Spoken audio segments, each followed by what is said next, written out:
भगवान शंकर शिव के मस्तक पर, पिंडी पर, शिवलिंग पर धतूरा पहली बार चढ़ाया गया वो फुलेरा दूज का दिन था। इसलिए शिव महापुराण की कथा कहती है जिस दिन कोई मुहूर्त नहीं हो, कोई काम नहीं हो, उस दिन केवल फुलेरा दूज के दिन आप किसी भी दुकान का, व्यापार का, व्यवसाय का, जन्म का, आदि का कोई भी मुहूर्त कर लो, वो कभी ठप नहीं हो सकता, वो बढ़कर ही चलेगा। सारी जिंदगी के कांटे निकल जाते हैं,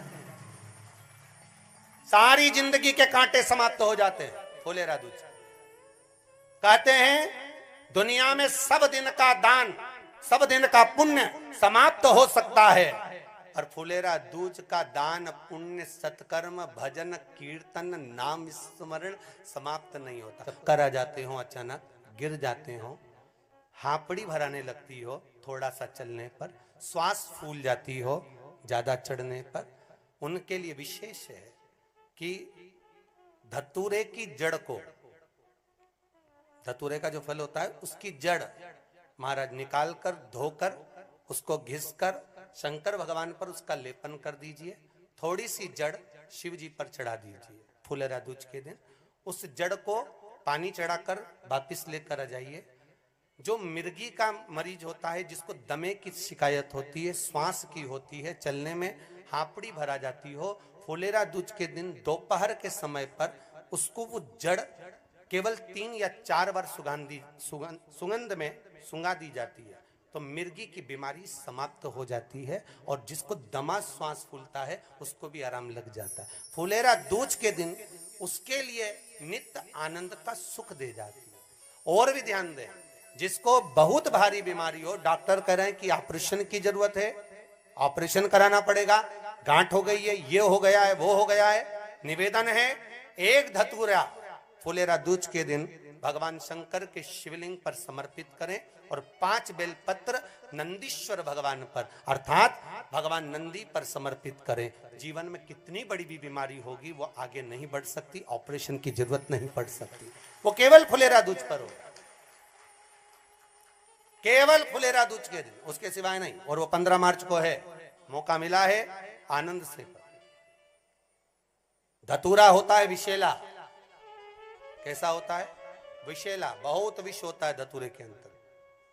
पर महाराज भगवान शिव को वो समर्पित किया जाता है जैसे पार्वती जी को लगा, जब कोई साथ नहीं दे रहा, पार्वती जी को लगा जब कहीं से सुख का अनुभव नहीं हो रहा, आनंद का अनुभव नहीं हो रहा, पार्वती जी ले गई धतूरा, पार्वती मैया ले गई उस बेलपत्र को शिव को। और प्रयास करना, अगर दुख है तो एक धतूरा समर्पित कर कर 1 लोटा पानी अवश्य समर्पित कर।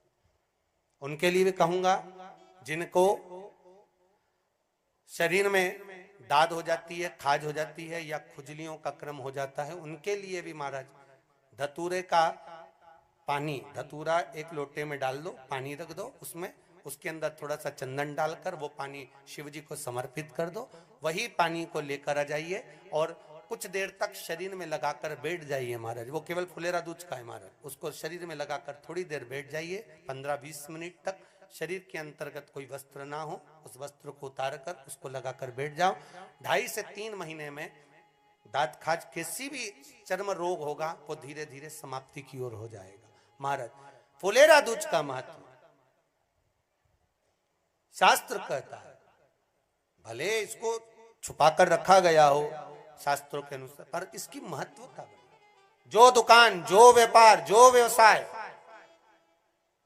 और पहले भी आपको कहा, मान लो आप शिवरात्रि के दिन रात को भगवान शंकर को धतूरा चढ़ाते हो व्यापार व्यवसाय के लिए, और वो धतूरा आप शिवरात्रि के दिन सुबह 4 बजे से पहले नहीं बांध सकते, तो उस धतूरे को फुलेरा दूज के दिन लाल वस्त्र में बांधकर अपने व्यापार वाली जगह पर बांध दो। जीवन में कभी व्यापार नीचे नहीं जाएगा, बढ़ता ही चला जाएगा।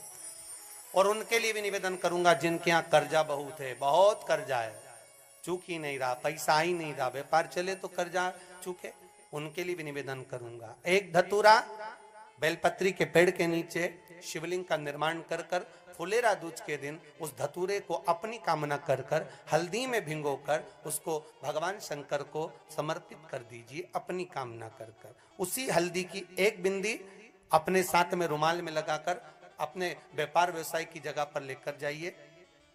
कर्जा धीरे धीरे धीरे धीरे जब चूकेगा, जब लक्ष्मी आएगी, तो लक्ष्मी की वृद्धि भी वो करता महाराज। ये फुलेरा दूज के उपाय। जिस दिन मां जगज्जननी जगदम्बा अंबा स्वयं भगवान शंकर को मौन होकर देख कर विलापित होती हैं, नैनों से नीर बहता है, शिव को हुआ क्या, शंकर को क्या हुआ है, योगरदानी को हुआ क्या।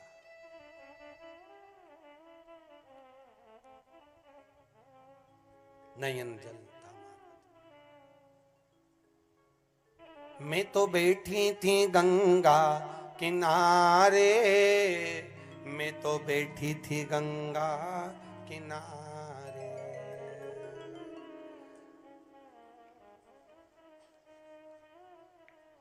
ऐसा धक्का दिया ओ भोलेनाथ, दिल तुझको दिया ओ भोले।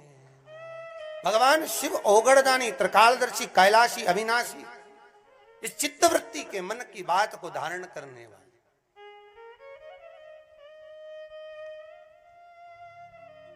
जिन लड़का और लड़की का विवाह नहीं हो रहा है, महाराज विवाह के लिए बहुत परेशान हो गए, उनके लिए भी 5 बेलपत्र, 1 धतूरा, 5 शमी पत्र अशोक सुंदरी वाले स्थान पर, चाहे मंगल हो, चाहे राहु हो, चाहे केतु हो, सारे ग्रह भले अनुकूल है नहीं है, प्रतिकूल है नहीं है, वो अपने अनुसार उसको लेकर शमी पत्र, बेलपत्र और धतूरा हाथ की हथेली में रखकर, जिसका मंगल विवाह नहीं हो रहा, बहुत कष्टप्रद है, हाथ में रखकर अशोक सुंदरी, अशोक सुंदरी का स्थान सबको मालूम है ना, भगवान शंकर की जलाधारी पर शिवलिंग, पार्वती जी का हस्त कमल, जहां से चरण जल नीचे जाता है, राइट भाग गणेश जी का स्थान, लेफ्ट भाग कार्तिकेय का स्थान, जलाशय में से, जलाधारी में से जो जल नीचे गिरता है बूंद बूंद, तो शंकर भगवान की 5 लड़कियां, जया, विषहरा, शामरीवारी, दोतली और देव, शंकर जी की 1 लड़की और अशोक सुंदरी 6ठे नंबर की, उसका स्थान, इन पानी जो जाता है उसके बीच में जो मोटी सी लाइन होती है, उस मोटी सी लाइन पर जो स्थान है वो अशोक सुंदरी का स्थान। किसका स्थान है? अशोक सुंदरी। शंकर भगवान का संपूर्ण परिवार, जलाधारी माता पार्वती जी का हस्तकमल, चरण, राइट में गणेश जी, लेफ्ट में कार्तिकेय जी, बीच में अशोक सुंदरी, और ऊपर से जो 1-1 बूंद पानी गिरा रहा है वो है शंकर भगवान की 5 लड़कियां, जया, विषहरा, सामरीवारी, दोतली और देव, शिव की 5। तो जिनका विवाह नहीं हो रहा, अशोक सुंदरी वाली जगह पर हाथ में लेकर वो धतूरे के साथ शमी पत्र, बेलपत्र समर्पित करे और बाबा से निवेदन करे, बाबा आपकी कामना पूर्ण। फुलेरा दूज के अशोक सुंदरी पर जो धतूरा चढ़ता है, वैसे तो अशोक सुंदरी पर धतूरा बहुत कम चढ़ता है, केवल एक फुलेरा दूज का दिन ही ऐसा होता है जिस दिन अशोक सुंदरी वाली जगह पर धतूरा चढ़ता है। अशोक सुंदरी